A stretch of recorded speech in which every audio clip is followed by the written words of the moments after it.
When I found out about this symposium, I will say this is the part that I have been one of the most excited about. As a recent employee of Baylor University, which is part of the CCCU, and as a graduate of Our Lady's University, I felt like I was going to get a chance to have my whole life coming together on this stage. So thanks to all of you for making time in your very busy schedules to be here with us tonight. I'm going to try to introduce our panelists. They all have multi-page biographies of accomplishments, so I've cut them down so we don't spend the whole time with me talking. Just want to give you a taste of who our panelists are and what they have accomplished. Beginning in the middle, we have Dr. David Hoag. Dr. Hoag is the president of the Council for Christian Colleges and Universities, the CCCU, which is the leading voice of Christian higher education. Before he took on this leadership role in the CCCU, he was the president of Warner University in Florida from 2016 to 2024. So you can ask him about both jobs, because he's like me, that's just learning his new one. Dr. Hoag has demonstrated his lifelong dedication to Christian higher education through decades of service in Christ-centered universities, where he served in both advancement and executive capacities. His record of success in accreditation, gift-giving, and grant management effectively resourced the vision and the mission of the schools that he has served. Throughout his career, he's actually served at 4 different CCCU institutions: Warner University, Trinity International University, Greenville University, and Asbury University. He holds a bachelor's degree in education from Asbury University, a master's degree in education from the University of Kentucky, and a PhD in higher education from St. Louis University. And he's previously served on the executive committee of the Independent Colleges and Universities of Florida and the Council of Presidents for the National Association of Intercollegiate Athletics. I'll say I think the things that bind all our columnists, all our panels together tonight are education, Jesus, and sports. So people, if you're thinking about questions. The Reverend John Jenkins, C.S.C, is the very recent President Emeritus of the University of Notre Dame, elected in 2005 as Notre Dame's 17th president. He served 4 terms before stepping down in May.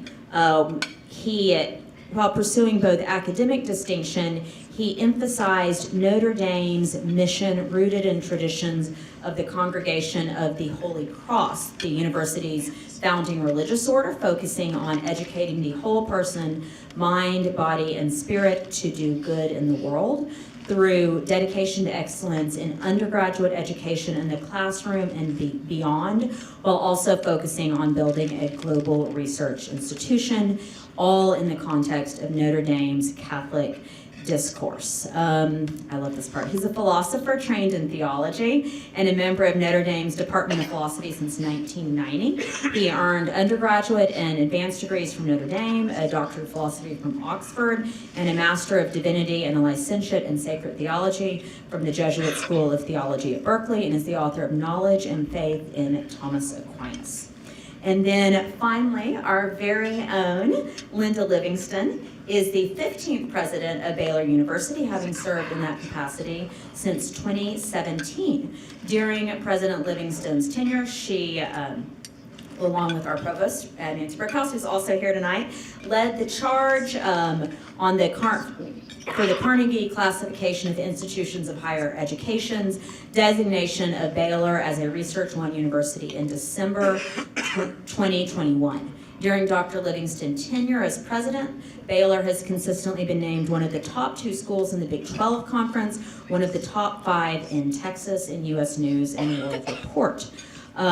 Dr. Livingstone is a strong voice for the role of faith-based institutions in American higher education, as well as a scholar in organizational behaviorship, leadership, and creativity. And I love this part too. As Baylor's president, she's applied her faith commitment to all aspects of her leadership, drawing inspirations from Romans 12:2. Do not conform to the pattern of this world, but be transformed by the renewing of your mind. Then you will be able to test and approve what God's will is, his good, pleasing, and perfect will. Dr. Livingstone previously served as the Dean and Professor of Management at the George Washington University School of Business, as Dean and Professor of Management at Pepperdine's School of Business, and as a faculty member and Associate Dean, where she began, at Baylor University. Dr. Livingstone is married to Brad, who's here tonight, thank you. Played basketball at Oklahoma State, and they had one daughter, Shelby, who is a graduate of Rice University, my third favorite school, and also of Baylor's Truett Theological Seminary. So thank you all for being here this evening.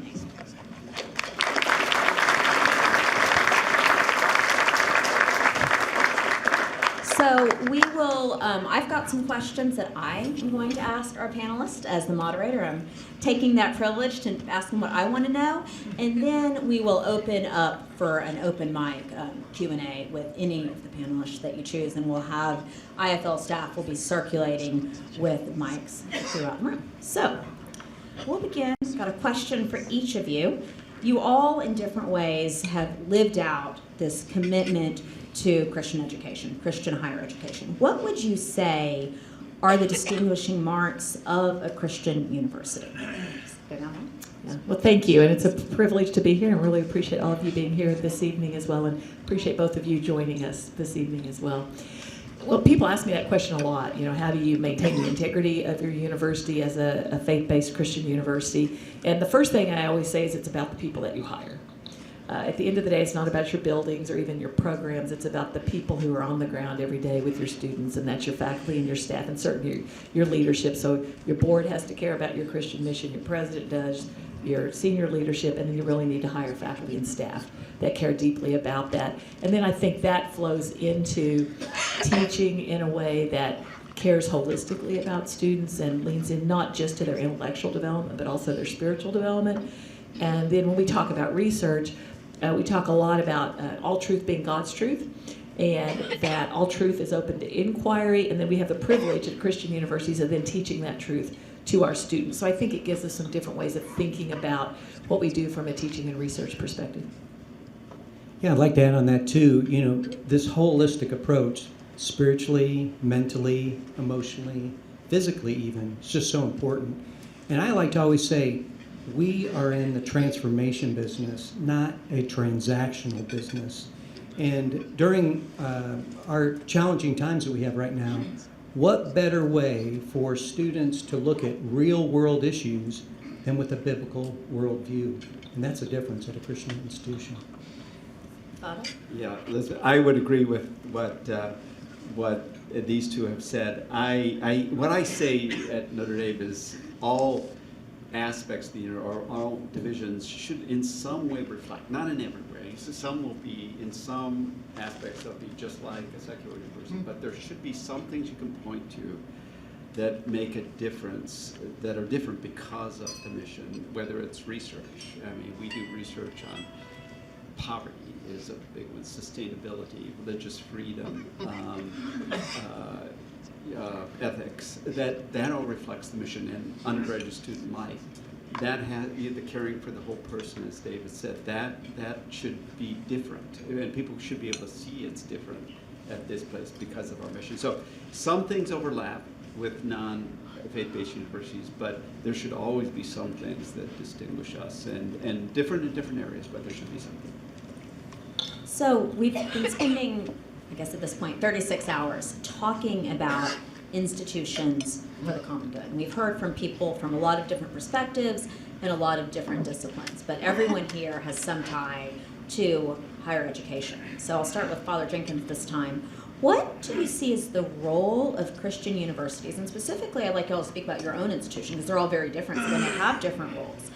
So the role of Christian university in America among other institutions, both institutions of higher ed, institutions, political institutions.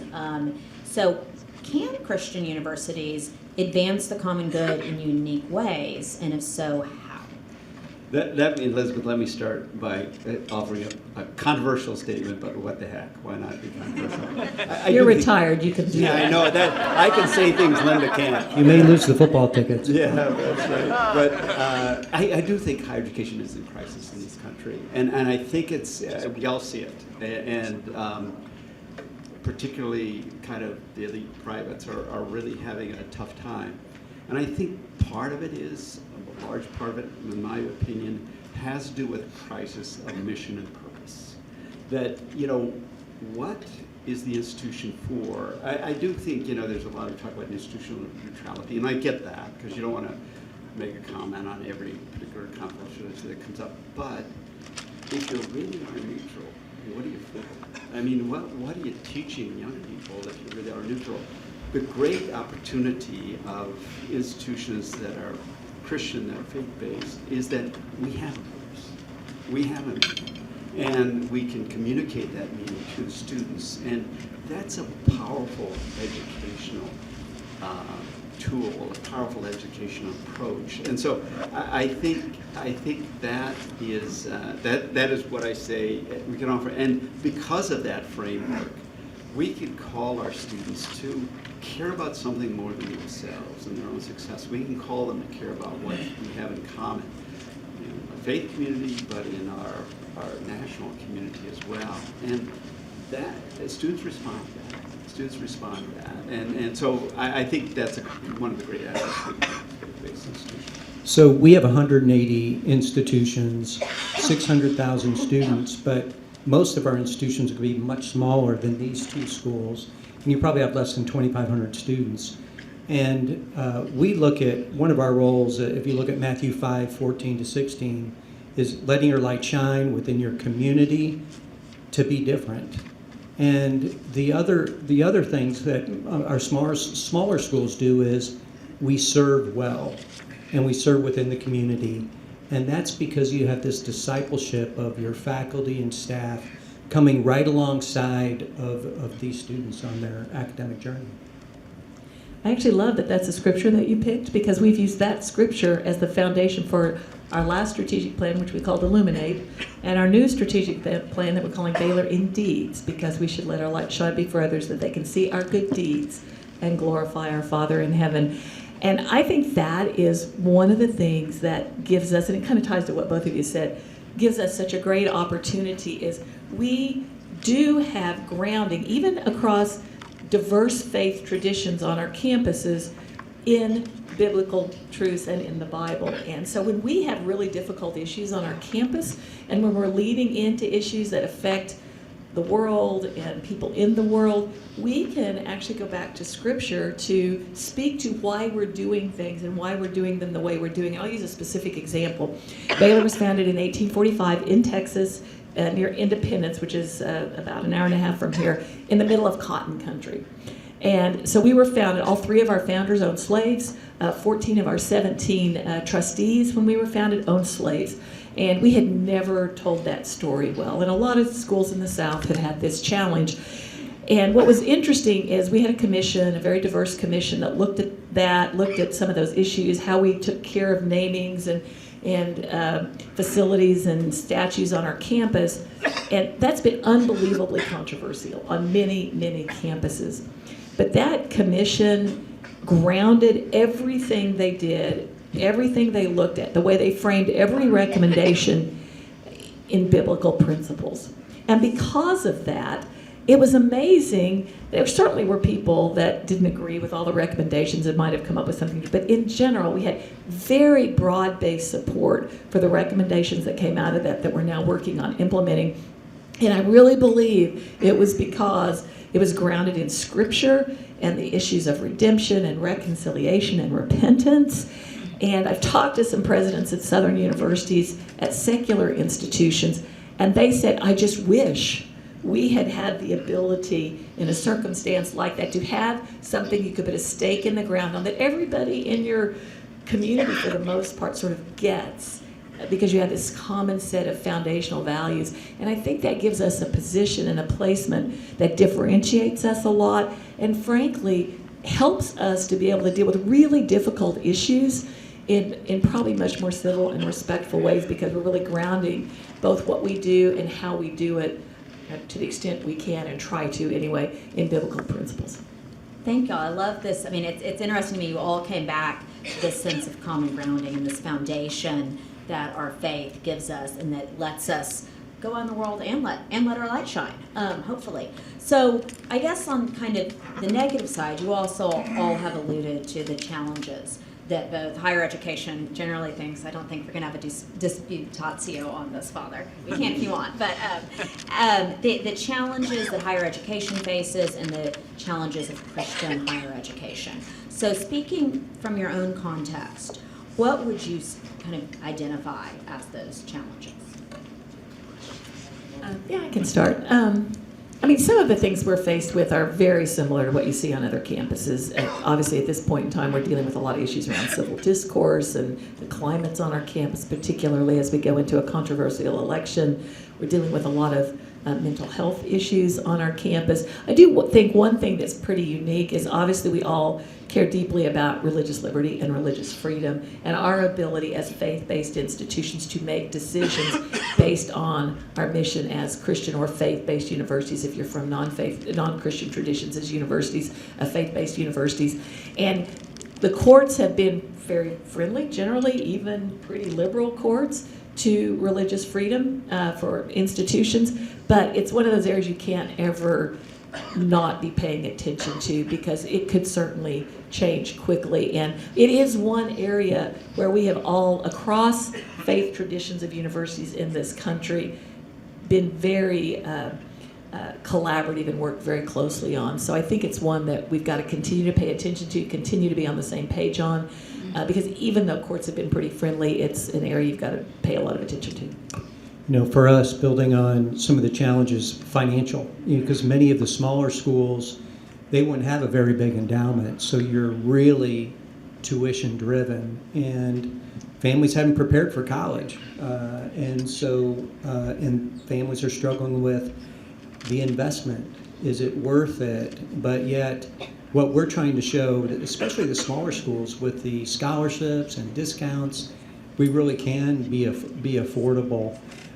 The other headwind is you're seeing some schools are closing, and you're probably going to see more. So I'm trying to encourage conversations of collaboration, shared services, or even merging. And so we've got to find like-minded institutions that might have similar statement of faith or denominations. But those are going to be some challenges we're going to have to look at in the next few years. Yeah, the ones I mentioned, it echoes what's been said, is I do worry about there is an aggressive secularism out there. I know I don't mean to overemphasize that. It's not like there's but it's present. I mean, and it's present in higher education, and what Linda said. I mean, I think the principle of religious freedom has been respected, but I think we have to be vigilant on that. I worry about the disaffiliation of young people from faith traditions. I mean, I think that doesn't bode real well for the future. So that's something to keep an eye on. How do we re-engage young people in traditions? And I think this is another controversial remark, but I'll make it anyway. I do worry, about religious traditions and universities, and there can be a sort of enmeshing in the sort of partisan political debates, and I believe that whenever that happens, whenever a partisan political interest captures a religious group, it always turns out badly for the religious group, because their kind of ideas are subordinated to these short-term political interests, and so I worry about that sometimes, and left and right. I'm not talking about just about the right. I think it happens on the left as well. So I think that can be detrimental in this country to kind of a vibrant and healthy religious life. Thank y'all. So last night, Curtis Chang in his plenary talked a lot about ecclesiology and about how different Christian understandings of the church impact different Christian understandings of institutions. And each of you comes from an institution that has a different relationship to different Christian churches, or a wide variety of Christian churches. So, I mean, let's dive into some differences. We've hit on a lot of similarities. Can y'all share a little bit about your perspective on the relationship between a church or any, kind of a variety of ecclesial institutions and your university? So within our 180 schools, we have like 28 different denominations represented. Some are closely linked to their denomination, and the denominations might have some oversight or governance with them. But there would also be a group of schools that they would have a theological tradition from a certain branch or certain group. But it's going to really vary between our institutions. Yeah, I think a lot about this. Universities were founded in the 13th century, and almost in this Catholic context, and almost immediately there were tensions between the ecclesial authorities and the university, and so I think there's an ongoing tension, but I think it's a healthy tension. I think universities, sort of Christian universities, are a place where the faith engages the culture, engages learning, engages discoveries, engages trends in a robust way. And that means you have to have an open forum, and it means you have to have discussion, and it means views are going to be expressed, which some will be uncomfortable with, but that's what they do. But I think the connection to an ecclesial body grounds our universities in a faith tradition and in a moral framework that itself is valuable. So though there's a tension, I actually think it's valuable that is present, and there's that dialogue, because I think it makes the church more healthy, and it makes the university more healthy to be connected to the church. But you're always working through the latest controversy, and it's just inevitable. But I think working through it actually is helpful. Baylor is a historically Baptist institution, and we were founded by the Baptist, it wasn't then called the Baptist General Convention of Texas, it is now, and they appointed all of our board members until the early 1990s, at which point, because of some of the things that were happening in the Baptist world, there was concern that we would lose our academic freedom and our ability to do what we thought was best for ourselves as an academic institution. So the board and the president very courageously at that time decided that we needed an independent board. And it's a rather dramatic story that I will not tell you, but they did make that decision. So we are actually an independently governed institution, although we continue to be affiliated with the Baptist General Convention of Texas, and that's a very important relationship for us. Our seminary, of course, is a Baptist seminary, but we actually have a Wesley house in our seminary that has grown dramatically in recent years. So we're very ecumenical as well. But I also think the other thing that I think is really important for us as we connect with the church is on some very practical levels. We do a faith and character study here, and we've been doing it for about 8 years with our students, and it looks at things that influence the faith formation and the character formation of students while they're on our campus, because we're trying to learn how we can be better at that, because we do believe that's one of the things we should do with students while they're here that you would not see happen on a secular campus.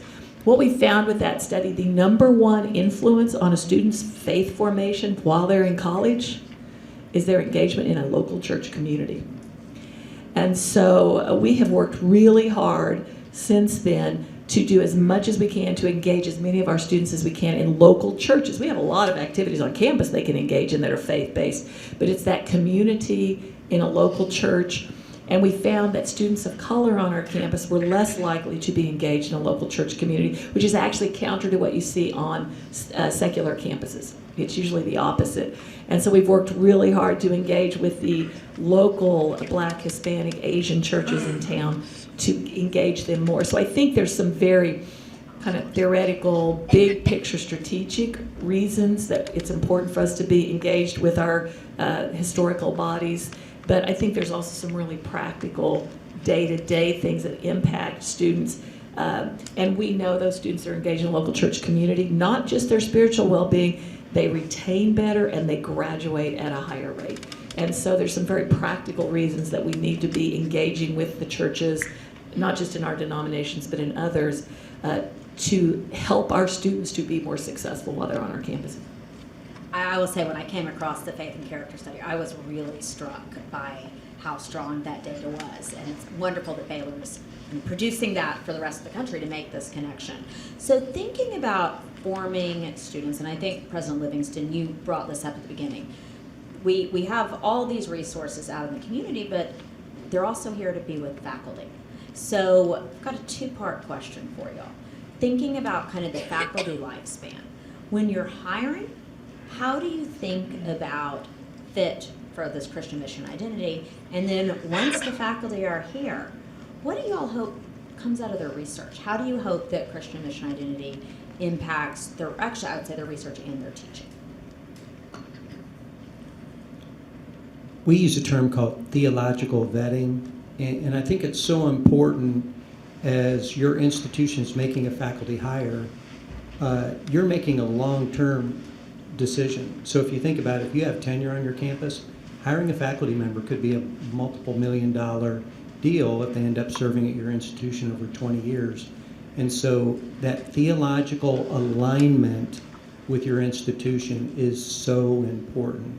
Now for us, as that goes down to research, we don't have many Research 1 institutions in the CCCU, but the research would be this more hands-on experience with the faculty member in the lab or in the environment that would take place. Yeah, we do ask that question of all our prospective faculty.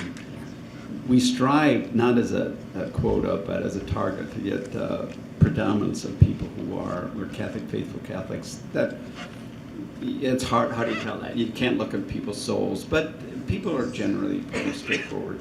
But everybody should respect the mission, understand the mission, respect the mission, want to be part of that. And people, I think it's important to bring it up explicitly. And people, people they want the job, so they may kind of, but we always say, if anybody says, I don't have a problem with that, that's a sign that that's not the person who you want. But I will say at Notre Dame, we have wonderful faith Catholics who are at the institution, but at the same time, there are non-Catholic Christians, there are non-Christians, there are non-believers who just are really invested in the mission. And it's that those are the people you want too. You want them part of it, and you want them to feel like they're part of the mission and not some kind of outlier. So it's a complicated thing. It's a critical question. It's the heart of the question in many ways. But people contribute in different ways. But it's important to be attentive to it. We sort of call it mission fit hiring. Yeah, mission fit. So it's the same idea. And every full-time faculty member on our campus interviews through the provost office. The provost doesn't do all those interviews, but you can imagine it's a big effort on our campus given the number of faculty that we hire. So we take very seriously the hiring of faculty on our campus. And same things, we want to know about their faith story and their personal relationship with Christ. We want to know about their engagement in a faith community because we want them to be actively engaged in their community.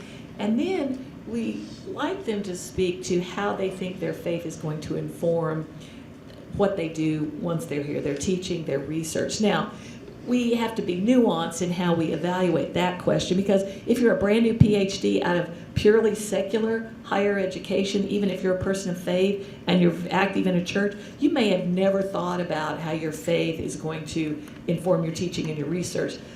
But you do want them to want to learn and think that's really important and to care deeply about the mission. The other thing when you hire from an ecumenical pool is people express their faith and speak about their faith traditions in different ways. A Catholic is going to speak very different about their faith than a Baptist is, or somebody from a Pentecostal background. And so, you have to be kind of nuanced in understanding that as you hire ecumenically. But at the end of the day, it's critically important. You ask about how it relates to research, too. I think there's different ways. I think people's faith and being at a Christian university influences. Some of it is very explicitly research tied to, the church or faith-based issues. Other people might be researching something that a secular scientist could research, but they're doing it from a place of how their faith informs them, or they're asking the question in different ways, even though it might be a traditionally secular topic. So I think the way that plays out with different faculty is unique depending on the field they're in, the kind of research they do, and how they approach that.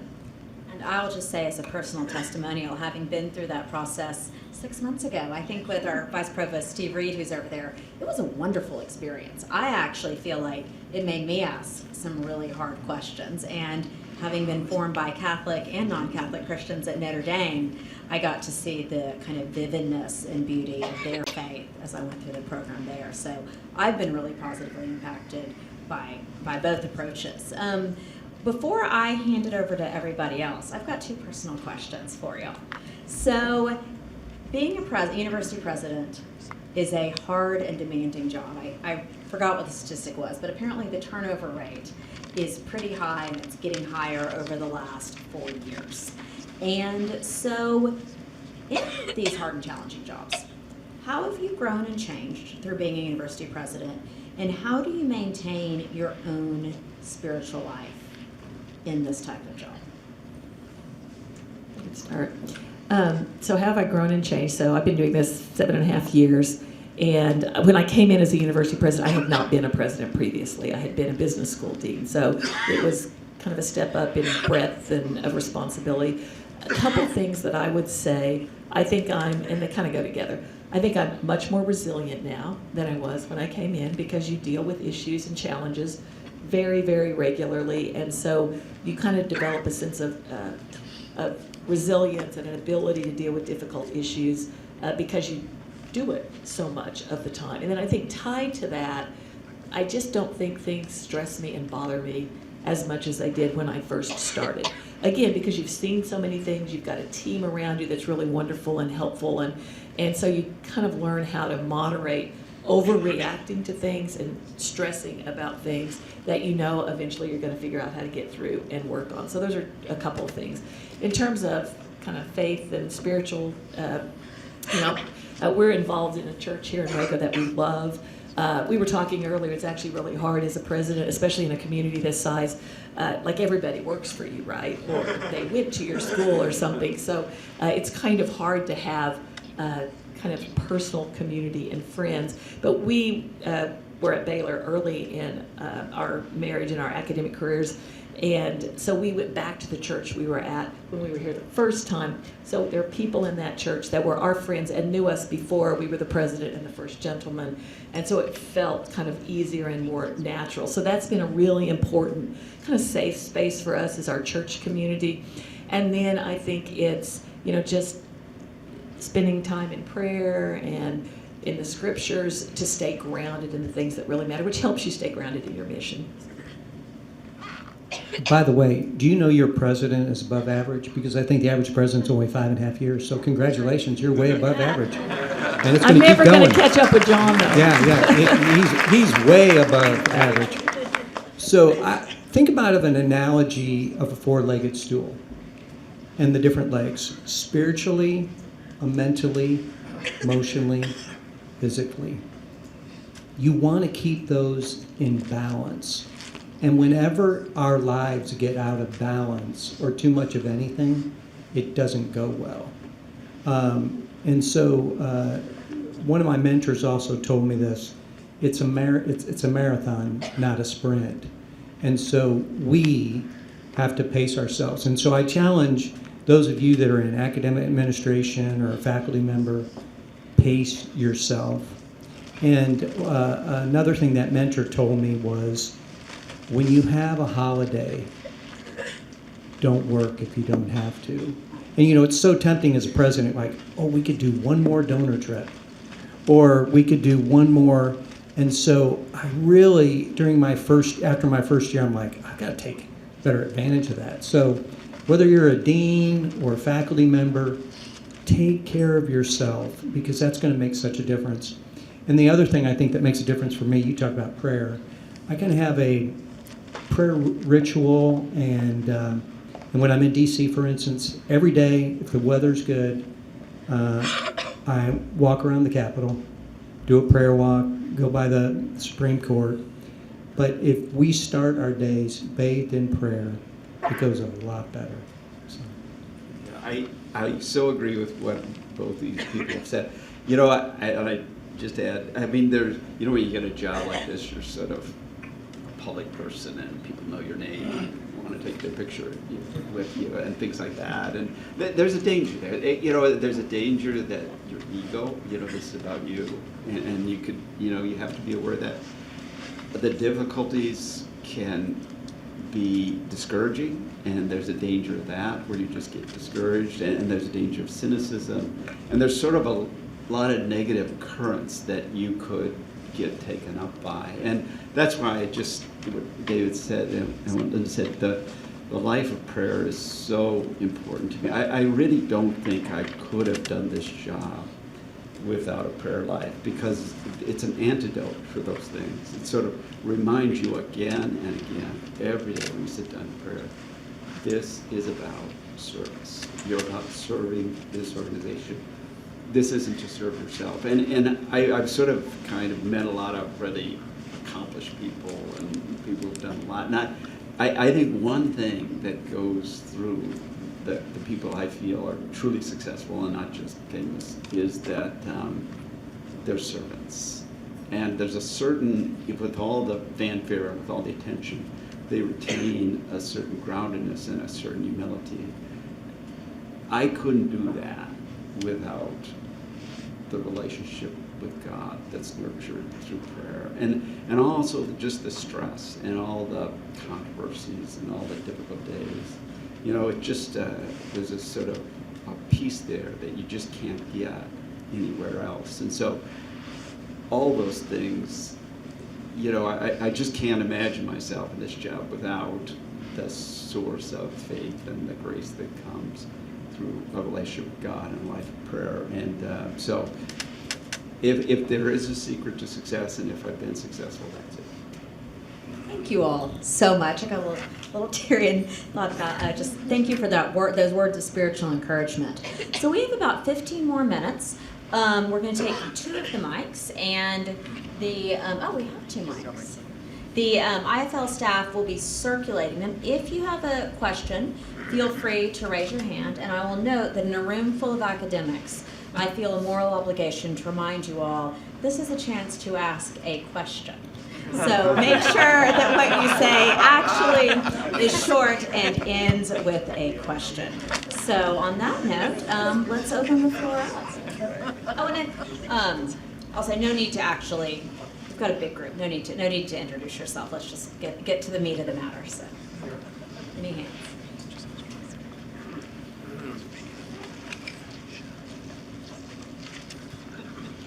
Hello, thank you all for your leadership and for sharing what you're doing. I'm wondering specifically about board vetting. You seem to have a model where you are the sole employee of the board, and then you have your team. And you talked about vetting, you talked about missional hiring and theological vetting, I think, was the terminology. But it would seem like the board is not under your control, where you might be identifying people, you're not hiring, as it were, the board. If I have that wrong, you need to correct me, please. But I'm wondering then how you participate in vetting the board for theological alignment, and if things go off the rails where upon joining the board, there seemed to be alignment, and later on there seems to be misalignment, how do you address that? Because you have the most experience with You this. know, I will say something. You've had a lot of board people in your years. I mean, I think I would say the most important relationship at a university is between the president and the board chair. You know, if they're not on the same page, it's going to be problematic. But if they are, it just things work smoothly. And I think for us, we vet the trustees, before we appoint them. And I will say I think we've gotten better with that. I had a great board chair, and we were aligned on this. And it really is conversations. And the thing about you have fewer of them to consider, so you can kind of you know what they say through an interview, but we know what people say about them, and you know about their lives, and so it's a little easier to know, to get a fuller picture of that. And so again, I'm a board member, but I don't determine it unilaterally. However, just de facto, it's if the board chair or the president agree, and and unless there's some special problem, I think you can get it through. And you have to create a culture, and it's more about having people who can sustain that culture on the board. Yeah, I'd like to add, you probably have heard the 3 W's: wisdom, wealth, and work. Those are three things that you need in a good board member that's aligned with your institution. And I've been at places where the president could maybe recommend to the trusteeship committee a name, but still there was a process that you'd go through and a vetting with the board, because it is the board's decision to make that final selection of a trustee member. We have a committee of our board that does our recommendations to the board of new board members. I always get to meet with that committee. I'm also a member of our board, although I'm a non-voting member of our board, but I do sit on the board. And the committee does vetting, and it asks many of the same questions we ask of our faculty around the mission and the mission fit. But the other piece that we take very seriously, our board was very dysfunctional for quite a while at Baylor. And I've been fortunate since I came that it's been a functional board, not because of me being here, but they made a lot of governance changes right before I came because their governance practices were very poor. And so the other thing we vet beyond, do you love the university? Do you know the university? Do you love the Christian mission? Are you going to help support that and sustain it? But we want people on our board that actually understand what it means to be a fiduciary of a very complex organization. We have in Notre Dame's even bigger. We have $4 billion in assets at Baylor. Our budget is almost $1 billion a year. You need somebody that's very sophisticated from a board perspective. And so it is another piece of board selection that's really, really critically important, because you can have people that love the university and want to be helpful but don't have any understanding about board governance, and they can be extremely problematic on your board, not because they're trying to be, but because they just don't understand the responsibilities of a board member.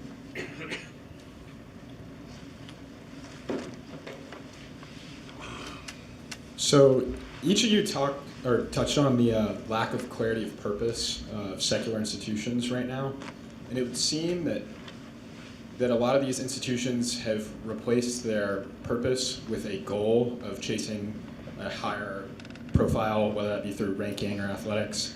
How do you, as Christian institutions, look at both raising the profile of the university to remain in an overall academic conversation, but also staying true to your Christian mission?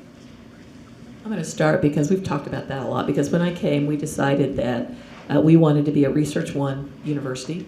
We were already participating in power athletics. And so people would say, well, if you're a Christian university, you can't really be a research university. Or if you're a Christian university, you're going to lose sight of undergraduate education. And so why do you care about a secular tag like Research One? And what we basically said, and this was a little bit unique to us at Baylor, we're the largest non-Catholic Christian university in the country, and the best resourced, the oldest.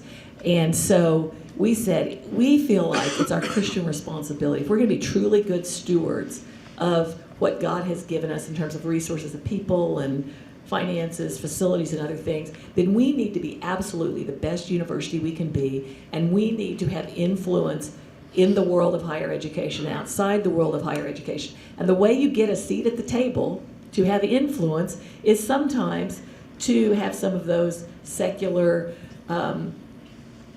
recognitions attached, like Research One or being in a power athletic conference or some other things that could happen. So we viewed it not as doing that for the sake of doing that, but doing that to give us a bigger platform to actually represent our Christian mission more broadly and to have more opportunities to do that. Yeah, I just follow up with what Linda said. and I have many friends who lead secular institutions. I don't want to appear to disparage them. I'm not saying that they're corrupt in some way. They just they can't use the language we can use. And that's a real impediment, if you want to, because even if they're believers, they can't speak about that because they're secular institutions. So I think they feel constrained. So even if they have the best will in the world, I would say this about, Notre Dame, we're just blessed in that we were admitted, there's a group, the top 60 research university, we're just admitted that. We were the only faith-based institution in that. I hope before long, Baylor will join us in that, and so we have 2 faith-based institutions. Why is that important? Universities are culture-shaping institutions. They shape cultures. They shape how we think. They shape how we act. If there's not a voice at the table from the perspective of faith, the culture will be shaped by other forces. And that's why universities that have been blessed, as Notre Dame has, as Baylor has, to have the opportunity to do research at this high level, have an obligation to do it. So they can be the voice, that they can help shape that culture. They can be part of those conversations that make our culture what it is. I think that's a critical part. And now there are other institutions that aren't research institutions, and they do very important, invaluable work. And I'm not disparaging them at all. I'm just saying that if you have this opportunity to do research at the highest level, I think it's important to do that because it will shape the future of our culture. Linda, I don't know if you remember when we were in D.C. at the American Council of Education meeting, and at this meeting we had like the president of Yeshiva, Catholic University, Georgetown, Brigham Young, and the list just goes on and on of all these flagship faith-based institutions.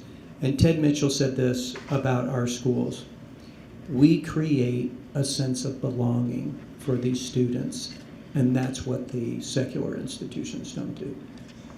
The other thing I would add, especially the larger faith-based institutions, having the influence of the positions they have actually is very helpful to these smaller faith-based institutions who don't have the resources or the voice sometimes to have some of the influence. So it's not like you're just doing it for the larger, more institutions. You're really doing it to help all of Christian higher education. How do you guys, as the leaders of large faith-based institutions, stay in touch and in tune with the vast student body, especially as institutions which you lead are very large in numbers?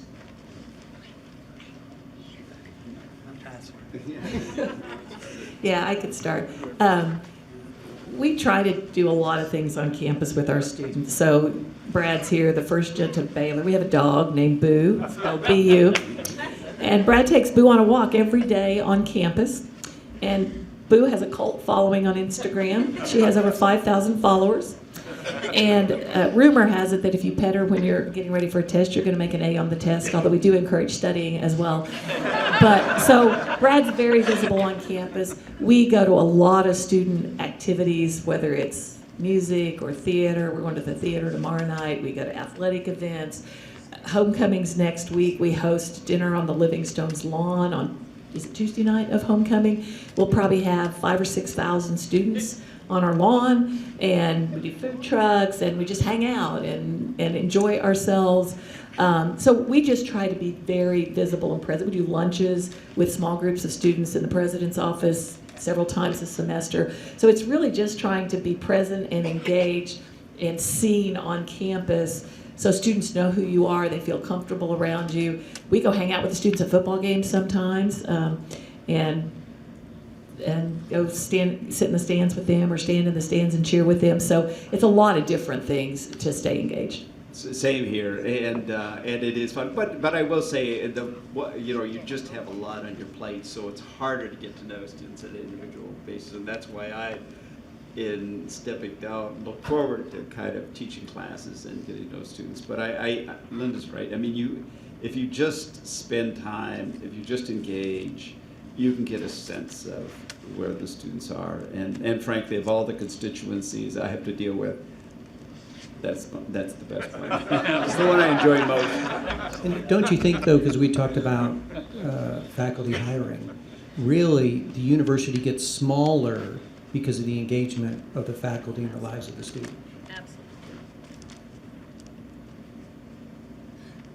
We've got time for one more question. Nathan, is there someone in the back there?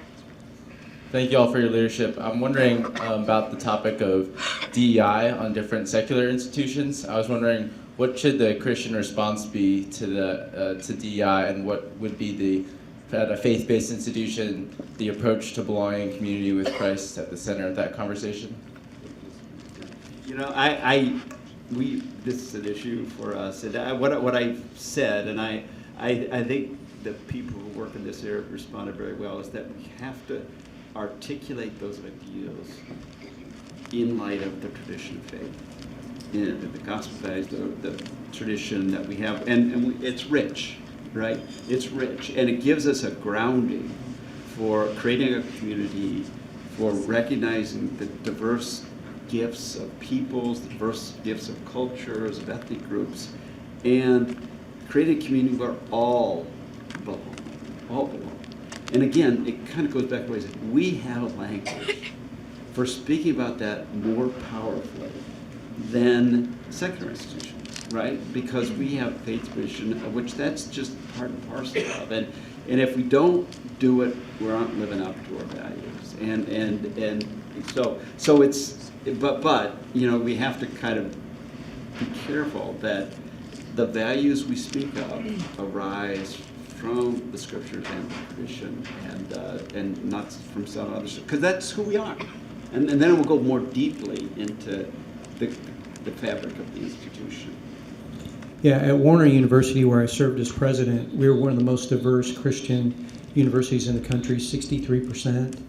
And one of the things we did was, again, remember I talked about having a biblical worldview, and how do you look at challenges, whether it's race, DEI, what does that look like? And we had our theology team take a really good look at it from our historic tradition, and you know, obviously I'm condensing it to love your neighbor, but I do think the language needs to change a little bit, because we have like 14 states in the United States which have like defunded DEI, but yet at our Christian institutions, we're about loving people that are different than us, but I do think we're going to need to work on the language.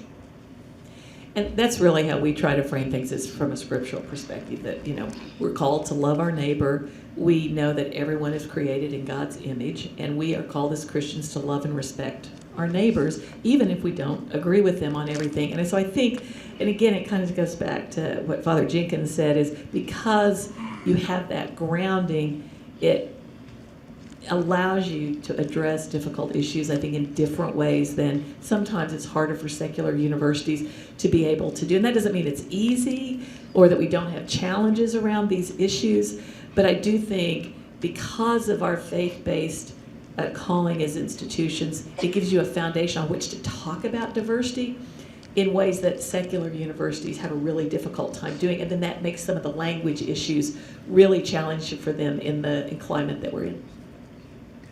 All right, well, before we thank our panelists one last time, just want to remind everybody we have a half day of the symposium left.